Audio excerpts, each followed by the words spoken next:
Let's lock in. What statement would Gervonta Tank Davis make by knocking out Lamont Roach? Honestly, there are two camps. There's the camp, I should say there are three camps, because there's the far extreme one way, the far extreme the other way, and those who are in the middle. So there are fanboys of Gervonta Tank Davis who just, the glazing they do is unreal. They come up with stuff like I kid you not. I saw Gervonta Tank Davis posted, "I can't wait for y'all to see my new muscle." And then someone wrote, "I can't wait to see your new muscles, champ." And I'm like, yo, what the F is that? That is next level glazing. Like, for real, that is next level glazing. And there were people liking it, like, yeah, I hope he baby oils it up. Like, I don't know. It was just wild. So to see that, like those, that's an extreme. Those who think Tank is the greatest and all that, that's extreme. Then there's another school of thought that Tank is a cherry picker. He hasn't fought nobody. His resume is weak. That's not true. Tank fought guys who went on to do great things. Like Tank fought Pitbull Cruz on short notice to replace Rolly when Rolly had to be pulled out of the fight. And people were criticizing Pitbull Cruz as an option for short notice. Pitbull Cruz goes in and gives him a tough fight. Then Pitbull Cruz goes on and becomes champion and has a magnificent career launched on into startup. Tank beat Mario Barrios, who was giving him a tough fight. Remember, Floyd had to run into the corner and give him a speech, and he went in there. He sparked out Mario Barrios. Mario Barrios moved up to welterweight and became champion.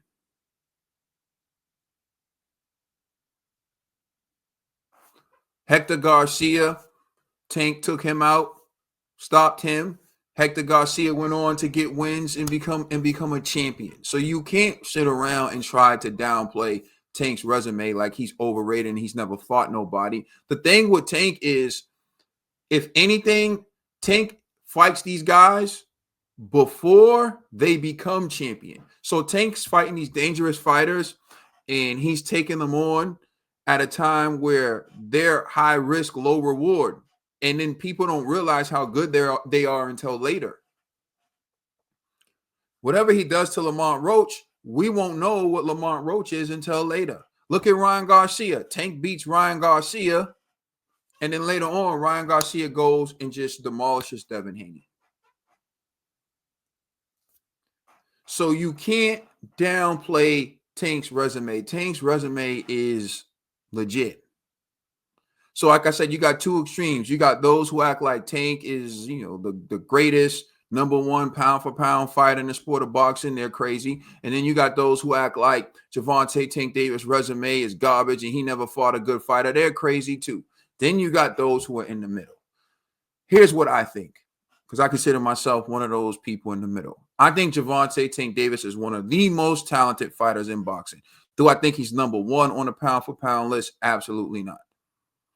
I don't make a pound for pound list. To me, in my mind, is like top three. And if you ask me, number one and number two in the sport of boxing, number one would be Alexander Usyk. Number two would be Terrence Bud Crawford. And I would have to ponder on three. But I my head, and you can change them. You can flip it however you want. It could be Bud 1, Usyk 2. But to me, if you're not calling those two guys the best fighters in boxing, then I'm not even trying to hear it. They're two best fighters in boxing in terms of pound for pound lists, right? But Gervonta Tank Davis is highly skilled, very talented. He's not some hype job. No, he's a very good fighter, Gervonta Davis. He's a very good fighter. You can't take it away from him. If Gervonta Davis is anything, number one, if you made a list, because there's a difference between pound for pound and most exciting fighter, who's the most exciting fighter in boxing? Like, which boxer is must-see TV? Gervonta Davis is number one. Gervonta Davis is number one. Gervonta Davis is must-see TV. That's the list he would top.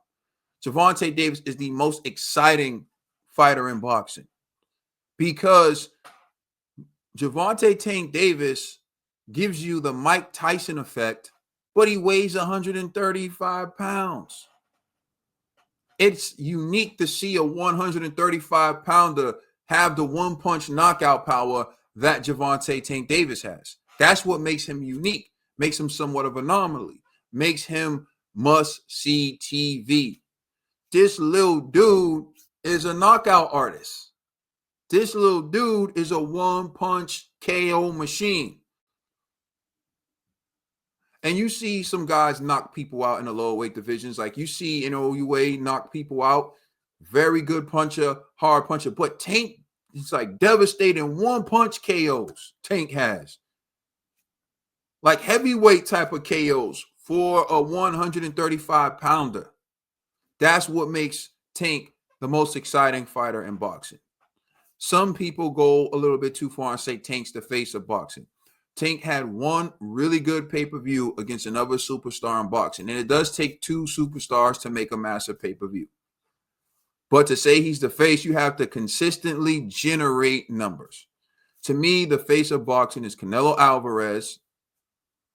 And then if you want to have 2A and 2B, you can have Anthony Joshua and Gervonta Tank Davis. Anthony Joshua moves units. He's one of the faces of boxing. Gervonta Tank Davis also moves units. So you can't discredit Gervonta Tank Davis. The face of boxing is something different. Notice how we're talking about different things.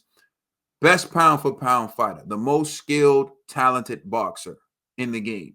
It's its own list, right? To me, 1, 2, 1A, 1B, however you want to put it, Alexander Usyk, Terrence Bud Crawford. The most exciting fighter in boxing, meaning this fighter is must-see TV. Like this fighter is so exciting that you can't miss their fights, right? Gervonta Tank Davis is the most exciting fighter in boxing, number one on my list. And then who's the face of boxing? Who generates the most money? Who is the one that's box office? Who's the one that people pay to see? Canelo's number one. And then Gervonta Tank Davis and Anthony Joshua, 2A, 2B. But don't downplay Gervonta. Don't overrate Gervonta. Don't do that. So now that I got that out the way, I wanted to establish that before I gave my answer to this question, because I don't want to be seen as a Tank fanboy or a Tank hater. I'm someone who's down the middle. I appreciate what Tank brings to the sport. But if he knocks out Lamont Roach, to me, it's going to be something I feel like I was expecting him to do. To me, he doesn't have to knock out Lamont Roach for me to think it's impressive, because I know how good Lamont Roach is. Lamont Roach is good, like Pitbull Cruz was good, like Ryan Garcia was good, like Mario Barrios was good, like Hector Garcia was good. But y'all aren't going to know that until he destroys someone you think isn't supposed to beat him. Rolly Romero was even better than we thought he was. So again, this is one of those fights where Tank is taking on a high-risk type of fighter, low reward because the public's not going to give him as much credit as he deserves for the win. Look up Lamont Roach history. Lamont Roach has been around. Decorated amateur, very good fighter, very talented fighter, very smart fighter. Those in boxing circles. No. My thing is, what statement will he make? What statement will he make if he beats Lamont Roach? To me, it's what I expected. And that's where I feel like the criticism comes in for Tank. I expect him to beat Lamont Roach. I think he will beat Lamont Roach. The progression for Tank is taking on fights where we don't think he'll win as soon as the fight's announced, but we question whether or not he can win once the fight is announced. I'm going to exclude Vasily Lomachenko from this discussion because I know Tank tried to fight him, and I know that Shakur tried to fight him, and he's deciding whether or not he wants to continue boxing. And a fanboy argument is, oh, of course he wants to fight Vasily Lomachenko now that he's old. That's a fanboy argument. Because those same people who would say that will give Dmitry Bivol credit for beating Artur Beterbiev, although Artur Beterbiev's old now. Because it doesn't matter. What matters is your skill set. Are you still able to compete at a high level? And Vasily Lomachenko has proven that the way he blast out George Kambosos, Nakatani, all these other guys, he's proven he still got it. The way he fought against Devin, I thought he beat Devin. So you can't sit around and try to pull that, oh, Tank waited for Vasily to get old. No, you don't want Vasily to step in the ring with Tank now. Because you only do that with certain fighters. Just like the biased commentary in the UK, Israel Madrimov is running all around the ring and, oh, look at his beautiful fancy foot movement. But when Shakur does it, it's running. When Devin does it, it's running. When Jermaine Ortiz did it, it was running. But when Israel Madrimov does it, it's impressive. Shiraz ran. Oh, he's so brilliant the way he's putting them in these positions, the way he's avoiding all the attack. Oh, now it's beautiful. But it's not beautiful when Shakur does it. This is my problem with boxing. A lot of you like to act like you're objective, but you're not. You're not objective. So, like, you got to be real about the situation. Tank wanted to fight Vasily. Shakur wanted to fight Vasily. And Vasily stepped away because he's contemplating retiring. Now that his two options are Gervonta Tank Davis and Shakur Stevenson, a man who said he always wanted to be undisputed, by the way, fought T.O., lost to T.O., always said he wanted to be undisputed. Now that he has two guys who have belts who saying, hey, you got 1 week, let's do it. Let's unify. Now he's contemplating retirement. If it was Tank in Vasily's shoes and he had the opportunity to unify against Shakur, or he had the opportunity to unify against Vasily, and Tank was saying, now I'm contemplating retirement, you'd be calling him a ducker. You'd be saying he don't want to fight nobody good. You'd be saying all types of madness. Like, you just got to be honest and real about that. And you saw Vasily fight Devin, and you saw what happened when he fought Devin, and you saw it was a close fight. I thought Vasily beat Devin, but I also saw Ryan Garcia completely dismantle Devin, and Tank beat him. So we got to be real about this. I would love to see Tank fight Vasily Lomachenko, but Vasily said he has to ponder whether or not he wants to retire. I would love to see Shakur fight Vasily, but he said he has to ponder whether or not he wants to retire. Right? Well, right now, 135 may be the most dangerous division out there because you got Gervonta, you got Keyshawn Davis, and you got Shakur Stevenson. And Vasily, who I don't think wants to fight any of those guys right now. But don't tell me, oh, they want to fight him because he's old now. Because you don't say that about Bivol. You don't say that when it comes to certain fighters. You don't pull that card out. So why are you pulling it out now? It's not about your age. It's about how good you are. Bud Crawford is old. You didn't say anything when Madrimov wanted to fight Bud. Bud is old, man. Bud's older than Canelo.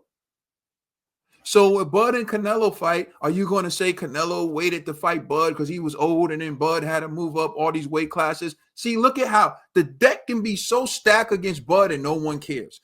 Bud is not only is Bud older than Canelo, Bud's going to move up 2 weight classes and still fight the man who's been fighting at that weight class. And if Canelo beats Bud, all y'all who don't like Bud, y'all going to jump up and give Canelo full credit. But you want to protect Vasily? Vasily, who's in the same weight class as these fighters because he's a little older. Oh, of course you want to fight him and he's older. Oh, it's different at the lower weights. No, it's not. Nonito Donaire had no problems. Manny Pacquiao had no problems. If you're nice, you're nice. B-Hop was old. Y'all, I know. Y'all run around showing clips of Joe Smith knocking B-Hop out of the ring when he was like 50 years old and brag about it. Just because you don't like B-Hop. Like, oh, he said this. He didn't do it to a prime B-Hop. A prime B-Hop would put belt to behind on Joe Smith. But you still celebrate it. Now, when it comes to being over silly, he's too old to fight Tank. He's too old to fight Shakur. Of course, they want to fight him when he's old. No, you're biased, and you don't want him. You don't want it. You're not being objective.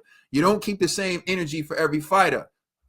I don't give a damn. If you look good and you got the skill, fight. If Bud would have looked like pure garbage in his fight with Madrimov, I'd be saying Bud need to retire. There's the evidence is out there. I don't sugarcoat for whatever reason, but for some reason and whatever reasons, certain people are allowed to box. Other people are boring when they box.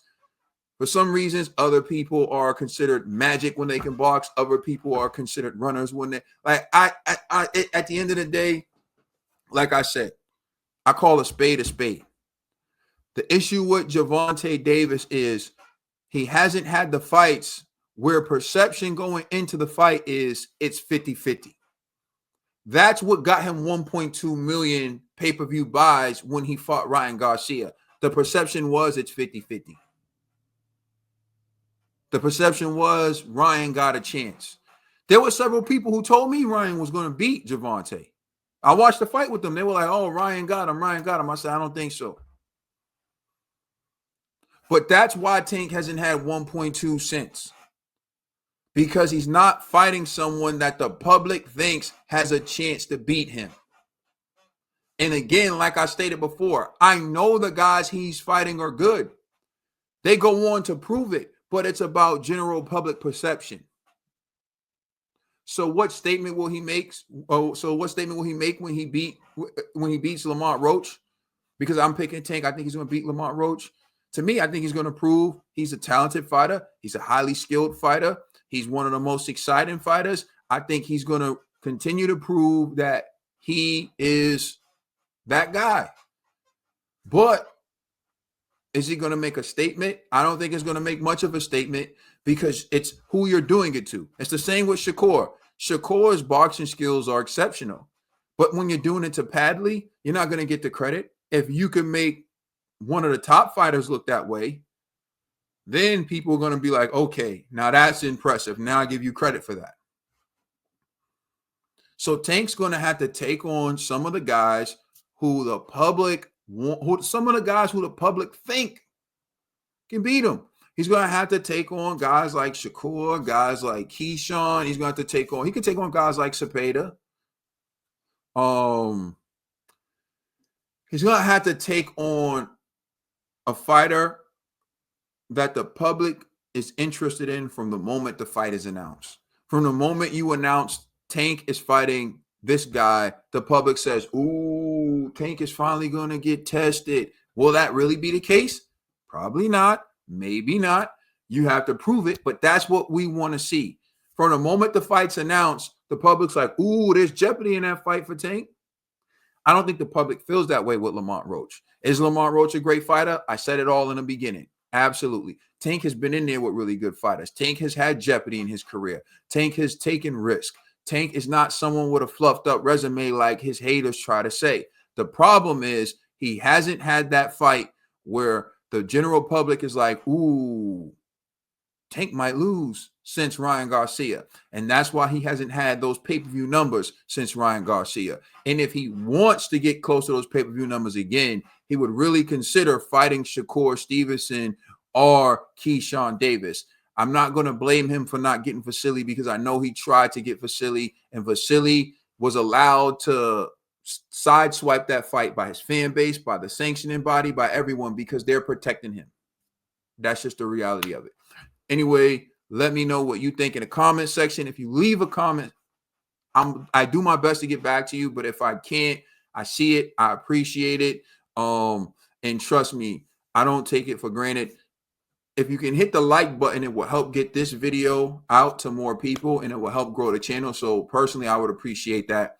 And also, if you like listening to the content, but you don't have the ability to watch or to get on YouTube and click videos consistently, regularly, you can check out the podcast available on all major streaming services. Thank you for rocking with me. It's Caden. I'm out.